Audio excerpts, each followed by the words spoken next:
Bonjour à tous. Merci d'être là. Merci de votre fidélité. Merci de partager l'amour d'un Dieu, du Dieu unique, ultime, le Dieu d'Abraham, d'Isaac et de Jacob.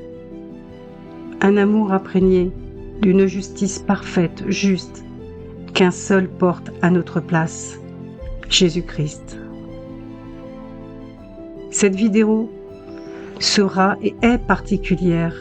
Elle contient un message pour nous, la dernière génération, celle qui verra les prophéties de la fin des temps se réaliser au regard de tous. Je vous avoue que j'ai voulu fuir quand le message n'a cessé d'imprégner mes pensées. Je disais, il est trop dur, Seigneur, qui va écouter un tel avertissement, bien qu'empreint de sagesse, de ta sagesse? Et bien que ma promesse de servir notre Dieu était sincère, je n'avais pas évalué le poids de cette promesse. Et si, comme je l'affirmais, je devais le servir, je devais le faire à sa manière, selon sa volonté et non la mienne, même si cela devait me coûter.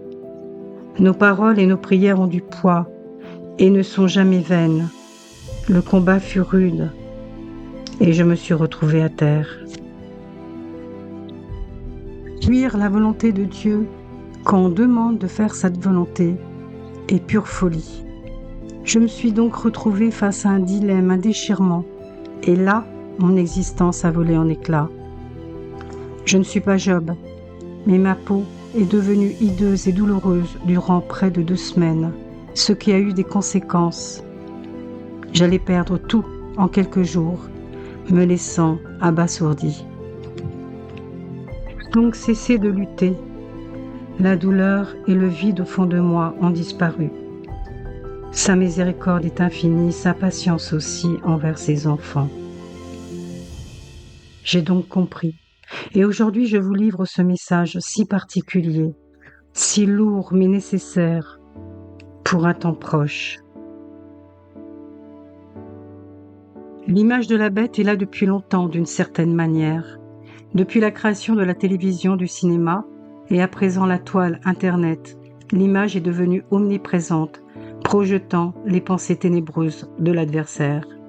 Ces images animées, teintées d'immoralité sexuelle et morale, de violence, d'iniquité en tout genre, de corruption, de meurtre, d'injustice, a traversé avec audace et perversion ce temps de modernisme et de technologie avancée, jusqu'à la dernière, la nôtre, dorénavant dévastée, sans connaissance, sans défense et vulnérable. Les acteurs et les actrices, avides de succès, de richesse et de reconnaissance, ont été utilisés pour promouvoir le monde de Satan, et ils se sont perdus en incarnant des personnages différents, tels des caméléons spécialistes du camouflage. Ne sachant plus qui ils sont véritablement, beaucoup ont sombré dans l'alcool, la drogue, les dérives en tout genre, dans la solitude, la détresse, la maladie, puis dans l'oubli. Et il y en a tant qui attendent leur tour. Et puis il y a les enfants stars que leurs proches poussent vers cette lumière trompeuse, illusoire, exploités, épuisés, abusés pour beaucoup. Leur notoriété a fini par les dévorer et les détruire. Et regardez. C'est quoi? Les parfums. À l'ère d'Internet, la célébrité est à portée de clic. Sur les réseaux sociaux, les comptes mettant en scène des enfants se multiplient. Ils tentent de se faire une place dans le milieu très lucratif de l'influence, en quête d'une vie de rêve, de célébrité et de cadeaux à foison.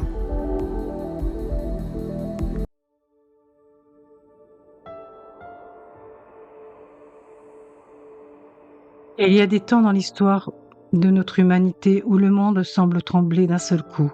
Pas seulement une nation, pas seulement une région, pas seulement une crise, mais partout où on regarde, il y a un autre avertissement, une autre guerre, une autre catastrophe, qui sont des signes que quelque chose ne va pas dans le monde. Et c'est là que le message prend toute sa dimension. Nos sociétés ne sont plus faites pour nous, frères et sœurs en Christ, et encore moins pour des enfants, nos enfants. À présent, écoutez, je vous en prie. Nous n'avons plus à bâtir, construire, se projeter dans un avenir sombre qui a été prophétisé par Dieu lui-même, parce que Dieu est sur le point de détruire ce système de choses. Alors, avant de penser à fonder une famille, je vous en supplie, un verset qui m'est venu à l'esprit à travers la parole de Dieu n'a pas cessé de hanter mes pensées, tel un avertissement, une mise en garde.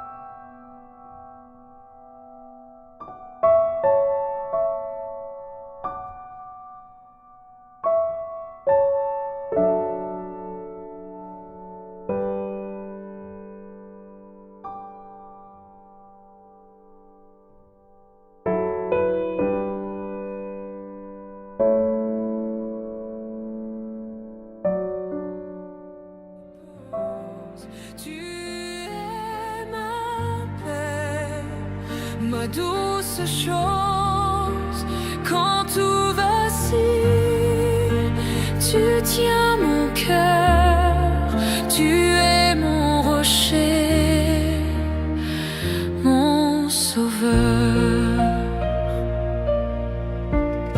Quand je n'ai plus de mots, tu comprends. En moi, même en silence, ta tendresse me révèle enfin que je ne suis jamais loin de ton chemin. Dans tes